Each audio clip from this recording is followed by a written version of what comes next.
하나님의 백성들은 하나님의 은혜를 날마다 경험하는 것이 굉장히 중요합니다. 그럴 때 우리가 하나님의 은혜를 받을 만한 우리의 모습이 없지만 우리가 하나님의 은혜를 받기 위해서는 하나님의 말씀을 믿고 살아가는 것이 굉장히 중요합니다. 근데 우리가 늘 하나님의 은혜를 받아야 되지만 우리가 예전에 하나님의 은혜를 받았지만 지금은 못 받는 사람들이 있는 것도 또한 사실입니다. 분명히 하나님의 백성이 되었는데 예전에는 그렇게 기도만 하면 은혜를 주셨고 또 매 순간순간마다 하나님의 역사하심들이 나의 삶 가운데 곳곳에 배어있는 것들이 보여졌고 그래서 하나님께 드려지는 찬양이 늘 풍성했는데 지금은 왜 그런지 그렇지 못한 이런 모습들이 있는 그런 분들도 있습니다. 분명히 하나님의 백성인데 왜 그런 일이 일어날까요? 우리가 오늘 로마서에 보면 사도 바울이 이신층위에 대해서 이야기합니다. 즉 믿음으로 하나님의 자녀가 된 사람들에 대해서 이야기를 하는데 그렇게 로마서 3장 21절부터 이제 하나님께서 주시는 그 예수 그리스도를 믿는 믿음에 관해서 이야기하기 전에 무엇을 이야기하냐면 1장 18절부터 시작해서 3장 20절까지는 하나님의 은혜를 받지 못하는 사람들이 어떤 사람인지에 관해서 길게 이야기를 합니다. 그래서 실제 하나님의 백성이 되지 못한 하나님의 은혜가 거두어지거나 하나님의 은혜가 임하지 못한 사람들의 그러한 모습이 어떤 것인지를 이야기를 합니다. 그 가운데는 이방인도 있고 그리고 유대인들이 있습니다. 그래서 지금 요 앞까지 사도 바울은 이방인에게 주신 하나님의 그 심판을 이야기하면서 이것이 이방인만 아니라 유대인들까지도 임한다라고 이야기를 합니다. 그래서 참된 하나님의 백성에게 중요한 것은 무엇이냐면 우리가 마음의 할례가 굉장히 중요하고 표면적인 유대인이 유대인이 아니고 이면적인 유대인이 유대인이다라는 이야기를 계속해서 이야기를 합니다. 근데 그 말씀을 통해서 유대인들이 반박이 시작이 됩니다.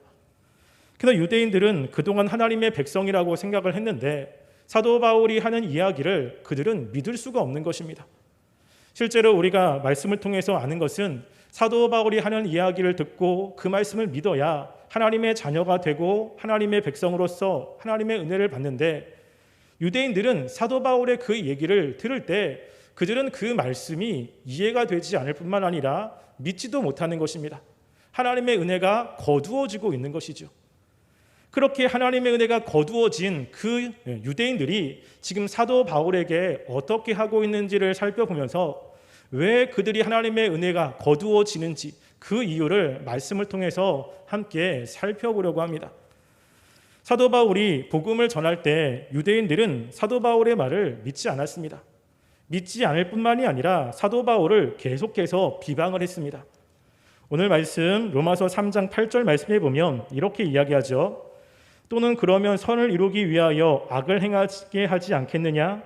어떤 일이 이렇게 비방하여 우리가 이런 말을 한다고 하니 그들은 정죄받는 것이 마땅하니라 라고 이야기합니다. 여기 보면 지금 유대인들이 근데 어떤 이라고 표현했는데요.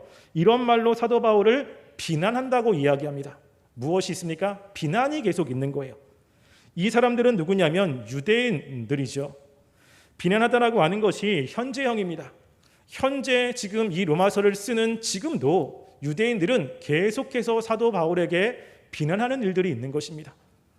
우리가 주의를 할 때 우리가 온전하지 않기 때문에 무엇인가 잘못되거나 무엇인가 말씀이 조금 이상하면 비난받는 것은 너무나 당연합니다.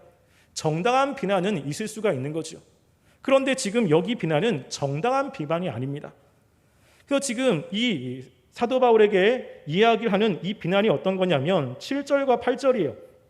두 가지 비난입니다. 하나는 무엇이냐면 7절에 이렇게 이야기하죠. 나의 거짓말로 하나님의 참되심이 더 풍성하여 그의 영광이 되었다면 어찌 내가 죄인처럼 심판을 받으리요. 두 번째는 선을 이루기 위하여 악을 행하지 하지 않겠느냐? 이런 비난이 있다는 거예요.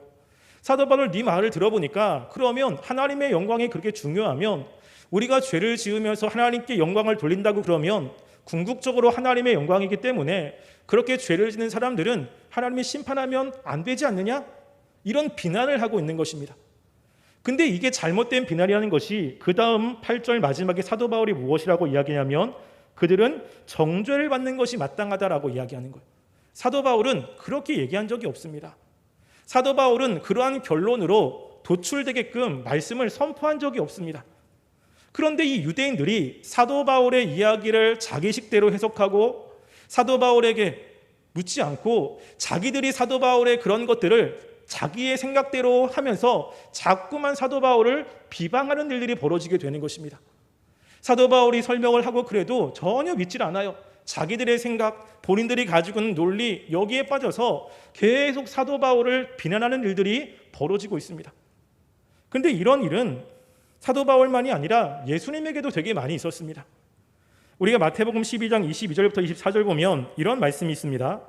그때 귀신 들려 눈 멀고 말 못하는 사람을 데리고 왔거늘 예수께서 고쳐주심에 그 말 못하는 사람이 말하며 보게 된지라 무리가 다 놀라 이르되 이는 다윗의 자손이 아니냐 하니 바리새인들은 듣고 이르되 이가 귀신의 왕 바알셉을 힘입지 않고는 귀신을 쫓아내지 못하느니라 하거늘 이라며 비난합니다. 지금 귀신이 들려 눈 멀고 말 못하는 사람을 데리고 왔는데 예수님이 고쳐준 거예요. 그러한 사람을 고쳐주는 것은 그 당시 유대인의 생각으로는 하나님이 보낸 사람 아니면 그런 일을 할 수가 없습니다. 다른 사람들은 그걸 보면서 야 다윗의 자손이다, 하나님이 보낸 사람이다 라고 이야기를 했는데 유대인들은 뭐라고 이야기합니까? 말도 안 되는 이야기를 하고 있는 거예요. 저가 귀신의 왕 바알세불을 힘입어서 지금 귀신을 쫓아낸다. 지금 예수님이 하시는 그런 모습을 보고 본인들이 그것들을 다시 해석해서 예수님께 비방을 하는 겁니다. 예수님이 귀신의 왕 바알세불을 힘입어 쫓아내신 것입니까? 아닌데도 불구하고 자꾸만 그렇게 비난을 하는 거예요. 예수님이 하신 사역의 진위 여부, 정말로 하시려고 하는 사역이 어떤 것인지 이거에는 관심이 없습니다. 자꾸만 무엇인가 예수님이 하시는 것에 트집을 잡고 그리고 자기들끼리 이야기하고 자기들끼리 무엇인가 결론을 내서 자꾸만 예수님에게 이야기하죠. 요한복음 10장 31절부터 33절에도 똑같은 이야기를 합니다. 그 말씀은 이렇게 기록되어 있습니다. 유대인들이 다시 돌을 들어 치려하거늘 예수께서 대답하시되 내가 아버지로 말미암아 여러 가지 선한 일로 너희에게 보였거늘 그 중에 어떤 일로 나를 돌려치려 하느냐. 유대인들이 대답하되 선한 일로 말미암아 우리가 너를 돌려치려는 것이 아니라 신성모독으로 인함이니 내가 사람이 되어 자칭 하나님이라 하리로다 라고 이야기해요. 유대인들이 돌을 칩니다. 왜 나한테 이렇게 돌을 치느냐 라고 이야기하니까 신성모독이라고 합니다. 근데 유대인 중에서 일부의 사람들은 예수님이 하시는 것을 보면서 야 정말 하나님의 아들이구나 믿는 사람들이 굉장히 많이 있었거든요. 하나님의 사역을 보면 하나님이 보내신 사람이 아니면 절대 할 수 없는 일들이 굉장히 많습니다. 죽은 사람을 살리거나 귀신을 쫓아내거나 이거는 하나님이 보낸 사람이 아니면 절대 있을 수 없는 거예요. 그걸 보면 야 정말 하나님이 보낸 사람이구나 그러면서 예수님에 대해서 알 수 있는데 유대인들은요 알려고 하지 않습니다. 본인들의 생각으로 신성모독했다. 끊임없이 예수님을 이것 때문에 비방하며 계속 괴롭혔던 사람들이 유대인들입니다. 그 유대인이 또 지금 여기에서 바울을 괴롭히고 있는 것입니다. 바울이 하는 이야기 그것이 정말인가 그런 것인가 라고 하는 것을 듣고 정말 그 말씀을 통해서 이 바울이 뭘 얘기하느냐 이거 관심 없습니다. 본인들의 관점에서 그것들을 판단하고 결론 내리고 그리고 이렇다고 비방하는데 사도 바울은 답답한 겁니다. 왜 나는 그렇게 얘기한 적이 없는 거죠. 나는 절대 그렇게 얘기한 적이 없는데 자꾸만 그것 때문에 비방하는 일들이 벌어지게 됩니다. 누가요? 유대인들이 하나님의 은혜가 비껴난 유대인들에게 이런 일이 벌어지게 되고 실제 하나님의 말씀이 전해졌을 때 유대인들은 그 말씀을 믿지 못하는 일들이 벌어집니다. 우리가 하나님의 백성으로서 우리는 하나님의 은혜가 참 많이 필요합니다. 그럴 때 우리가 만약에 이 유대인과 같은 모습이 우리 가운데 있다면 우리에게도 하나님의 말씀이 들려지지 않고 그 말씀이 내 식대로 해석되어 하나님의 은혜가 비껴갈 수도 있습니다. 따라서 우리가 우리의 모습이 어떤지를 이 유대인들을 통해서 함께 살펴보는 시간이 되었으면 좋겠습니다. 이들이 왜 이런 모습으로 가게 되었는가라고 하는 것이죠. 그것에 대해서 1절이 이렇게 이야기합니다. 이 1절에서 이야기하는 반론이 실제 바울에게 편지를 쓸 때 했던 반론이 아닌 것 같고요. 계속해서 바울이 유대인들에게 들었던 그 반론들을 이 말씀을 쓰면서 바울이 생각해내서 했던 그러한 반론입니다. 그때 3절 1절에는 이렇게 이야기하죠. 그런즉 유대인의 나음이 무엇이며 할례의 유익이 무엇이냐라고 질문을 하는 거예요. 야, 바울, 너의 말을 이렇게 들어보니까 정말 표면적인 유대인은 유대인이 아니고 이면적으로 변화되어 유대인이고 하나님의 백성이라고 하는데, 야, 그러면 유대인이 뭐가 나냐? 그리고 그동안 하나님이 이렇게 은혜 가운데 주셨던 할례는 무슨 유익이 있느냐라고 질문을 하는 거예요. 이 질문은 그 앞에 사도 바울이 한 이야기 때문에 나온 것입니다. 로마서 2장 25절부터 27절에는 사도 바울이 이런 이야기를 하죠. 내가 율법을 행하면 할례가 무익하나 만일 율법을 범하면 내 할례는 무할례가 되느니라. 그런즉 무할례자가 율법의 규례를 지키면 그 무할례를 할례와 같이 여길 것이 아니냐. 또한 본래 무할례자가 율법을 온전히 지키면 율법 조항과 할례를 가지고 율법을 범하는 너를 정죄하지 아니하겠느냐. 무릇 표면적 유대인이 유대인이 아니요 표면적 육신의 할례가 할례가 아니니라. 오직 이면적 유대인이 유대인이며 할례는 마음에 할지니 영에 있고 율법 조문에 있지 아니할 것이라. 그 칭찬이 사람에게서가 아니요 다만 하나님께로부터 하나님에게니라 라고 이야기합니다. 이 말씀을 하니까 이제 질문하는 거예요. 그럼 우리는 뭐냐? 그러면 그동안 우리가 유대인으로서 이렇게 했는데 무슨 유익이 있느냐? 하나님이 우리에게 정말로 중요한 할례를 주었는데 왜 그 할례가 무익하다고 이야기하느냐라고 이야기하는 거예요. 어떤 면에서 지금 유대인의 이런 말이 일리가 있습니다. 왜냐하면 구약에 보면 하나님이 유대인을 특별하게 생각한 기록들이 굉장히 많습니다. 신명기에 보면 이스라엘이여 너는 행복한 사람이로다. 여호와의 구원을 너같이 얻은 자가 얻은 백성이 누구냐라고 이야기합니다. 출애굽기 19장에 보면 너희가 내게 대하여 제사장 나라가 되며 거룩한 백성이 되리라라고 이야기하고 시편 135편에 보면 여호와께서 자기를 위하여 야곱 곧 이스라엘을 자기의 특별한 소유로 택하셨느니라 라고 하면서 이스라엘 백성이 굉장히 특별한 민족이라고 계속 이야기하는 거예요. 어떻게 보면 일리가 있죠. 야, 우리는 그동안 특별했어. 그동안 우리가 하나님께 이렇게 특별한 대우를 받은 민족이야. 근데 우리가 저 이방인과 똑같다고 말도 되지 않아 라고 이야기를 하고 있는 것입니다. 어떻게 보면 굉장히 일리가 있는 것입니다. 그런데 지금 사도 바울이 이야기하는 이 할례에 대해서 지금 마음의 할례 그리고 표면적인 할례에 대해서 사도 바울이 이야기한 것이 아니고요. 이 앞에 하나님이 먼저 이야기를 한 적이 있습니다. 신명기에 보면 신명기 10장 16절에 지금 모세가 이스라엘 백성들에게 이렇게 이야기합니다. 그러면 너희는 마음의 할례를 행하고 다시는 목을 곧게 하지 말라. 예레미야 9장 26절에도 보면 곧 애굽과 유다와 에돔과 암몬 자손과 모압과 및 광야에 살면서 살적을 같은 자들에게라. 물은 모든 민족을 할례받지 못하였도다. 이스라엘은 마음의 할례를 받지 못하였느니라 라고 이야기하면서 하나님이 계속해서 마음의 할례에 대해서 이야기합니다. 그런데 이스라엘 백성들은 그것에 대해서 신경 쓰지 않는 겁니다. 그래서 자꾸만 무엇을 생각하냐면 야, 우린 특별해. 우린 특별한 민족이야. 우리는 다른 민족과 달라. 여기에 관심이 굉장히 많은 거예요. 그러니까 너나 다른 이방 민족이나 똑같은 거야. 유대인들이 정말로 특별하게 생각하는 할례를 이야기하니까 이들이 길이길이 날뛰는 거예요.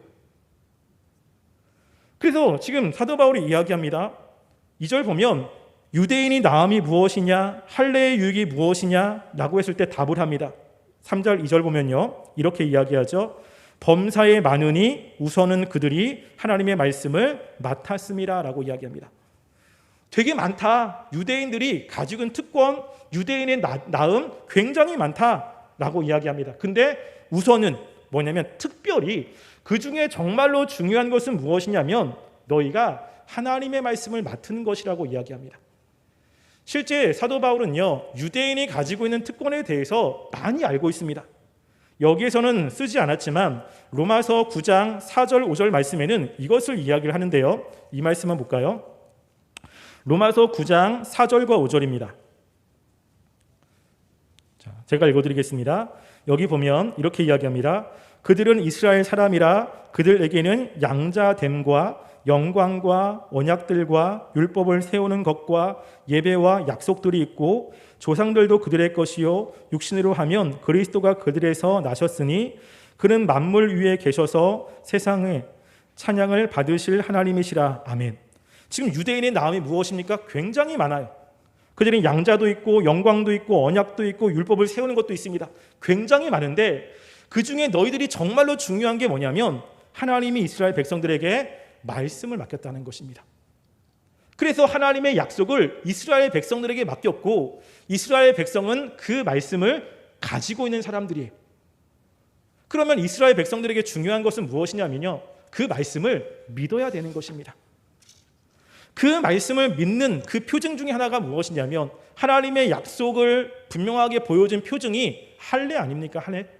하나님이 아브라함에게 주셨던 그 약속을 눈에 보이는 표징으로 준 것이 할례예요. 할례 자체가 중요한 것이 아니라 그 할례를 통해서 하나님이 하시려고 하는 계획 그리고 하나님의 약속 이런 것들을 봐야 되는데 유대인들은요, 그 할례를 통해서 하나님의 약속을 보는 것이 아니라 할례가 중요하다고 생각한 겁니다. 우리가 특별한 것은 그 할례를 통해서 주님이 하나님께서 주시는 그 말씀이 아니라 우리는 할례 받은 민족이야. 자꾸만 그 표징을 통해서 자신의 민족들을 특별하다고 대우한 것입니다. 근데 이 사도 바울이 그 할례에 대해서 표면적인 할례가 의미가 없다고 그러니까 이들은 난리가 난 겁니다. 어떻게 그렇게 할 수가 있어?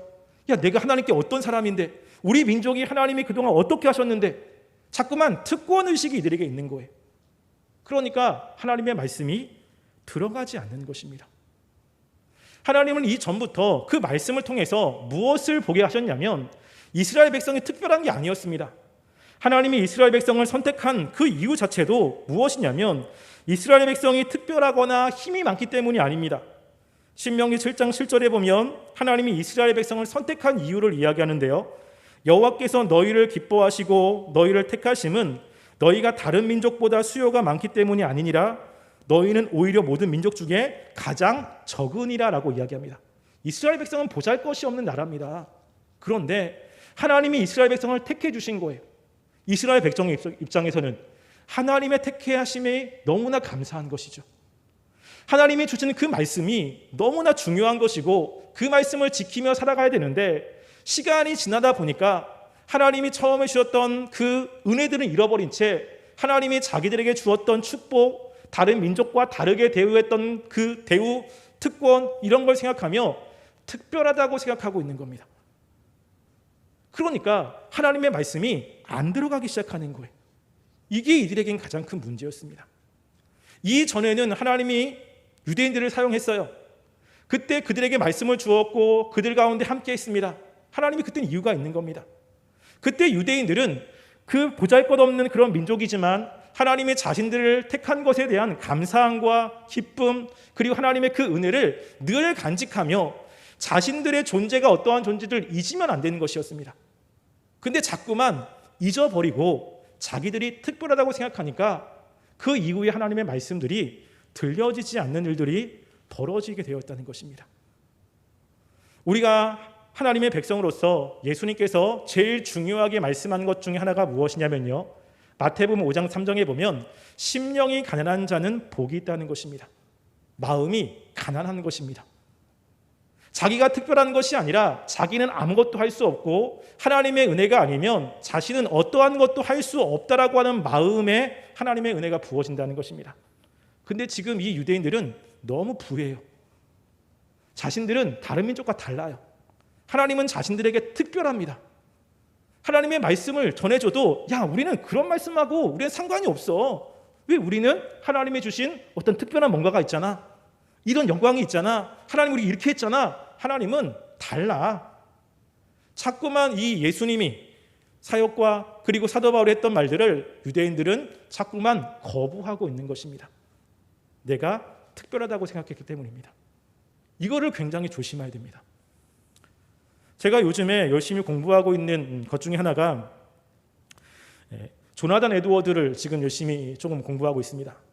특별히 조나단 에드워드 때에 일어났던 1차 부흥운동이 엄청난 파급 효과가 있었죠. 정말로 많은 사람들이 회개하고 정말 그걸 통해서 하나님의 놀라운 역사가 있었습니다. 그때 이 조나단 에드워드가 그렇게 하나님의 놀라운 역사가 있고 난 이후에 부흥에 대해서 다시 한번 생각하는 거예요. 분명히 하나님께서 역사하셨고 사람들은 그것 때문에 회개도 했고 그리고 사람들이 많이 교회로 몰려왔고 교회는 부흥했고 그런데 자꾸만 회의가 드는 것입니다. 과연 하나님의 역사 맞을까? 과연 이게 정말 성령의 역사일까? 회의가 자꾸만 드는 거예요. 그 이유 중에 하나가 무엇이냐면요, 사람이 변화가 안 됩니다. 말씀을 들었는데 그렇게 기도 많이 하고 그렇게 뛰고 하나님께 찬양하고 하는데 삶의 변화가 없는 거예요. 자꾸만 똑같은 모습으로 살아갑니다. 성령의 역사가 있다면 분명히 변화가 있어야 되고 분명히 삶이 어떻게든지 바뀌어야 되는데 전혀 그런 것이 없는 거예요. 근데 또 말씀을 제대로 선포하면 그 사람들이 또 받아들이질 않아요. 왜 그러냐면 특권의식이 있는 것입니다. 그래서 하나님이 우리에게 이렇게 영광을 주었고 하나님이 함께 했으니까 우리 특별한 거야 라고 하는 생각 때문에 자꾸만 말씀을 거부하는 일들이 벌어지게 됩니다. 그러면서 점점점 사람들의 삶은 죄악으로 빠져가고 자꾸만 자신들이 특별하다는 생각 때문에 교회는 변화가 안 되는 것입니다. 이게 조나단 에드워드가 부흥에 대해서 굉장히 고민하면서 했던 말 중에 하나입니다. 그런데 우리가 한번 보세요. 그 부흥을 누가 주셨습니까? 하나님이 주신 거예요. 조나단 에드워드가 했던 그러한 말 중에 이런 것이 있습니다. 그 부흥의 불씨가 됐던 것이 1941년 7월 5일 주일 설교였습니다. 그 제목은 무엇이냐면 분노한 하나님의 손에 있는 죄인들이라고 하는 제목으로 조나단 에드워드가 설교를 할 때 이런 일이 일어났습니다. 그는 영적으로 정죄를 받은 무시무시한 운명을 묘사하면서 외쳤다. 설교가 시작되기 전에 실내 전체에는 흐느끼며 통곡하는 소리가 들리기 시작했습니다. 구원받기 위해 내가 무엇을 해야 하는지 물었습니다. 내가 지옥으로 가지 않을까 하며 외쳤습니다. 내가 그리스도를 위해 무엇을 할 수 있을지 물었습니다. 에드워드는 말씀 전하는 것을 멈추고 침묵을 부탁했지만 흐느껴 울부짖는 소리를 결코 멈추게 할 수 없었습니다. 설교를 마무리하지 못할 정도였습니다. 다른 목회자가 마치는 기도를 제안했습니다. 굉장한 부흥이었습니다. 그런데 똑같은 설교를요, 한 달 전에 노 샘프턴이라고 하는 본인의 교회에서 설교를 했을 때는 아무런 일도 일어나지 않았습니다. 똑같은 설교인데 똑같은 설교를 가지고 했는데 한 달 전에는 아무런 일이 일어나지 않았는데 한 달 후에 놀라운 변화가 있는 거예요. 똑같은 설교자가 했고 똑같은 본문에 똑같은 설교문입니다. 그런데 어느 때는 부흥이 있고 어느 때는 부흥이 없어요. 누가 하신 것이죠? 하나님이 하신 거예요. 하나님이 무엇인가 계획이 계시고 하나님이 무엇인가 원하셔서 하나님이 하셨는데 사람들은 무엇이냐면 하나님을 잃어버린 채 자신들이 특별하다고 생각하는 겁니다. 그러니까 특별한 자신들에게 말씀을 이야기하면 우리는 특별해, 우리는 그거 필요 없어, 괜찮아 라고 하면서 그 말씀을 거부하는 일들이 벌어지기 시작한 것입니다. 누구한테 집중을 안 하죠? 하나님께 집중을 안 합니다. 예전에 우리가 하나님의 은혜를 경험했을 때 하나님밖에 없었죠. 우리의 능력, 우리의 힘 이런 것보다는 온전히 하나님만 의지했습니다. 그때 하나님의 주시는 은혜와 축복들이 굉장히 많죠. 그런데 지금은 그렇게 그 전처럼 하나님 앞에 무릎 꿇지 않습니다. 그리고 옛날의 영광을 생각하며 내가 옛날에 어떤 경험을 했는데 하나님의 옛날에 나를 어떻게 썼는데 야 나는 이런 사람이야, 난 저런 사람이야, 그러니까 나는 다른 사람이야, 나를 그렇게 대하지 마, 이런 마음이 있다면 하나님의 말씀이 그 사람에게는 들어가지 않는 것입니다. 유대인들이 이러한 모습이었다는 것이죠. 그래서 자꾸만 뭘 하냐면 자신이 특별하다고 생각하는 것만 건들면 이들은 난리가 나는 거예요.